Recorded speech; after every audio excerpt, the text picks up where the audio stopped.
Salam sahabat, mari kita belajar kembali, belajar firman Tuhan supaya kehidupan kita semakin mengalami firman. Firman itu menjadi daging, menjadi apa yang dikatakan Tuhan itu terjadi dalam kehidupan kita. Kita sering berkata kasih karunia Tuhan besar bagi kita. Orang sering berkata lakukan bagianmu dan Tuhan akan melakukan bagiannya. Bagaimana kita bisa melakukan bagian kita? Itu juga karena hanya kasih karunia. Tuhan meringankan, Tuhan memperingankan segala bagian kita. Karena semua sudah ditanggung Tuhan di kayu salib. Semua penderitaan kita, semua penyakit kita, semua kesengsaraan kita, Tuhan berkata sudah selesai di kayu salib. Hari ini kita akan belajar bersama-sama. Kasih karunia tersedia bagi kita, atau tersedia kasih karunia dalam kehidupan kita. Kita belajar bersama-sama, kita lihat 2 Korintus pasal 9 ayat 8. Dan Allah sanggup melimpahkan segala kasih karunia kepadamu supaya kamu senantiasa berkecukupan di dalam segala sesuatu, malah berkelebihan di dalam pelbagai kebajikan. Kasih karunia itu dilimpahkan kepada kita.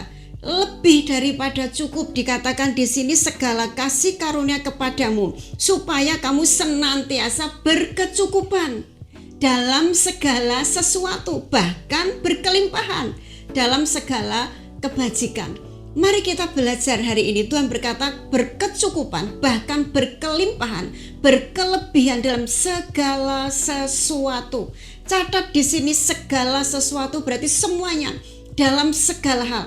Tuhan berkata cukup, kasih karuniaku cukup, bahkan lebih. Kasih karunia untuk mendatangkan keuangan cukup, kasih karunia untuk mendatangkan berkat, untuk mendatangkan kerajaan, untuk mendatangkan pekerjaan cukup, kasih karunia untuk kesehatan itu cukup, kasih karunia untuk hidup rukun itu cukup, kasih karunia untuk pemulihan pernikahan itu cukup, bahkan lebih daripada cukup, bahkan berkelimpahan. Kasih karunia itu sudah ada dalam kehidupan kita, sahabat. Mungkin Anda bertanya, nyatanya hari ini saya belum bisa sampai kepada kelimpahan. Kok kelimpahan? Cukup saja belum bisa. Kesehatan saya belum cukup, keuangan saya belum cukup, pemulihan pernikahan saya belum cukup. Mari kita belajar, sahabat. Kita belajar dengan firman Tuhan yang sudah dikatakan. Percaya yang pertama, percaya bahwa Yesus sudah memberikan kepada kita. Percaya bahwa kasih karunia itu sudah ada dalam kehidupan kita. Semua penderitaan itu sudah dilakukan, sudah dipakukan, sudah dikalahkan di kayu salib. Makanya hari ini ada berita baik bagi kita. Kasih karunia Tuhan itu mencukupkan kita dalam segala sesuatu, bahkan berkelebihan dalam pekerjaan baik atau dalam pelbagai kebajikan. Mari kita belajar hari ini. Kita belajar, kita ingat kisah murid-murid Yesus waktu diajak Yesus untuk memberi makan 5.000 orang. Apa yang dikatakan mereka? Suruhlah mereka pulang karena sudah malam. Tapi Yesus berkata, jangan, kamu yang harus beri makan, kalian yang harus beri makan kepada mereka. Tapi mereka berkata, uang kita hanya 200 dinar, mana cukup? Tidak cukup untuk memberi makan orang sebanyak ini. Nah, kita belajar hari ini. Tapi Andreas saat itu melangkah, nanti kita lihat. Anda lihat bersama-sama cerita itu, kisah itu. Andreas berkata, tapi di sini ada satu anak membawa 5 roti bundar dan 2 ikan. Lalu dikatakan Andreas, apa artinya? Mana cukup untuk sebanyak ini? Orang yang sebanyak ini, mereka sangat kelaparan. Tetapi kalau Anda melihat kembali, membaca kembali, saat itu sesungguhnya mengapa Yesus menyuruh Petrus, menyuruh Filipus, mengapa Yesus mengatakan hal ini kepada Filipus, dikatakan Yesus sudah tahu apa yang harus dilakukannya. Kemudian dikatakan mana? Roti yang 5 dan ikan yang 2 itu mana? Bawa kemari katanya. Dan dikatakan saat Yesus menerima semuanya itu, Yesus membawa dan ditengadahkan kepada Bapa. Bersyukur atas semua yang ada itu. Mungkin Anda bertanya, itu kan Yesus, Bu. Sahabat, mari kita belajar bersama-sama. Di dalam Yesaya pasal 53 dikatakan, Yesus dikira ditikam kena tulah dan dikutuk oleh Allah. Tetapi Yesus menanggung semua penderitaan kita. Yesus menanggung semua penyakit kita. Percuma Yesus menanggung tapi kita masih menderita. Percuma Yesus sudah menanggung dan berkata sudah selesai, tapi kita masih kekurangan. Tidak pernah mengalami kecukupan, apalagi berkelimpahan. Hari itu Yesus ngajari kepada kita, mari semua kita bawa kepada Tuhan. Pada saat kita kekurangan, pada saat ada tagihan, pada saat ada debt collector, mari kita bawa kepada Tuhan dan bersyukur. Terima kasih Tuhan, semua sudah kau bayar lunas di kayu salib. Terima kasih Tuhan, semua sudah kau selesaikan di kayu salib. Aku pasti bisa bayar dengan caranya Tuhan. Kalau saat Anda sakit, Anda mendapat rekam medis dari rumah sakit dan Anda bawa kepada Tuhan. Terima kasih Tuhan, sakitku sudah kau tanggung di kayu salib.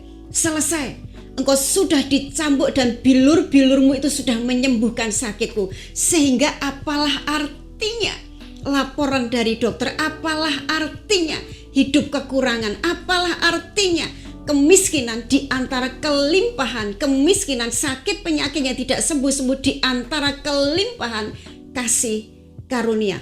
Kita belajar, kita pegang. Hanya Tuhan hanya minta Anda percaya akan firman-Nya.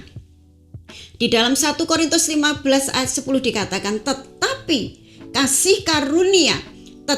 karena kasih karunia Allah, aku adalah sebagaimana aku, tetap sebagaimana kita apa adanya ada sekarang, dan kasih karunia yang dianugerahkannya kepadaku itu tidak sia-sia. Sebaliknya, aku telah bekerja lebih keras daripada mereka semua, tetapi bukannya aku, melainkan kasih karunia Allah yang menyertai aku. Kasih karunia membuat kita semangat, membuat kita suka bekerja. Karena apa dikatakan? Kasih karunia membuat aku kerja lebih keras daripada orang lain. Kenapa kerja lebih keras? Di dalam kata-kata terakhir dikatakan pada mereka semua, tetapi bukannya aku, melainkan Kristus dan kasih karunia Allah yang menyertai aku. Karena kasih karunia Allah itulah yang mencarikan pekerjaan bagi kita. Allah lah, Yesuslah yang mencarikan pekerjaan bagi kita, yang mencarikan kesembuhan bagi kita, yang menjadi kesembuhan bagi kita, yang menjadi berkat bagi kita. Ingat sahabat, kasih karunia Tuhan itu cukup untuk melakukan segala sesuatu, membuat kita berkecukupan dalam segala sesuatu, bahkan berkelimpahan dalam pekerjaan baik. Dan dikatakan Paulus berkata, aku bekerja lebih keras. Kenapa bekerja keras? Hari ini Tuhan beri pekerjaan, belum selesai sudah ada pekerjaan lagi, belum selesai sudah ada pekerjaan lagi. Dan kasih karunia itu membuat dia bekerja keras. Kasih karunia membuat kita tidak malas. Kasih karunia membuat kita ada semangat baru dari Tuhan. Pekerjaan satu ke pekerjaan yang lainnya, ke pekerjaan yang lainnya dikatakan, bukan aku, melainkan kasih karunia Allah yang memberikan kepadaku. Mari sahabat, kita belajar bersama-sama. Dikatakan ada kasih karunia yang melimpah dalam kehidupan kita, yang senantiasa, supaya kamu berkecukupan senantiasa dalam segala sesuatu. Berkecukupan senantiasa, selalu, terus menerus dalam segala sesuatu, segala hal. Catat di sini sahabat dan terima. Anda sudah menerima kasih karunia itu, semua sudah diselesaikan di kayu salib.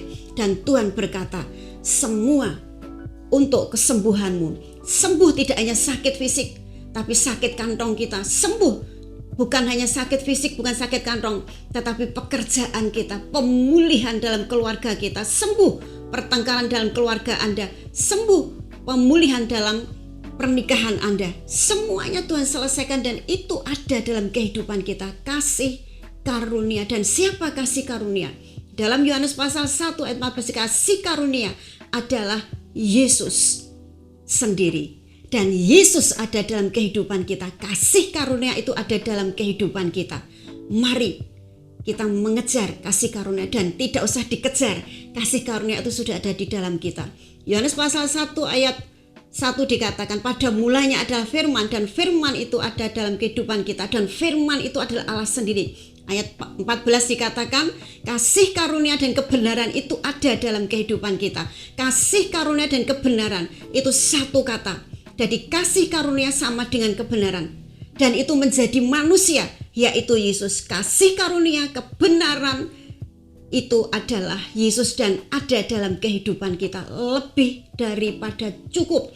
Yesus memberikan kasih karunia kepada kita supaya kita bisa hidup berkecukupan senantiasa, selalu, terus menerus dalam segala hal, dalam segala keadaan, dalam segala sesuatu.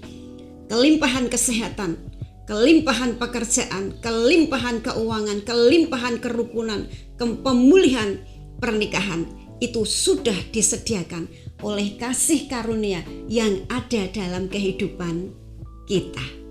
Amin. Tuhan Yesus memberkati. Shalom.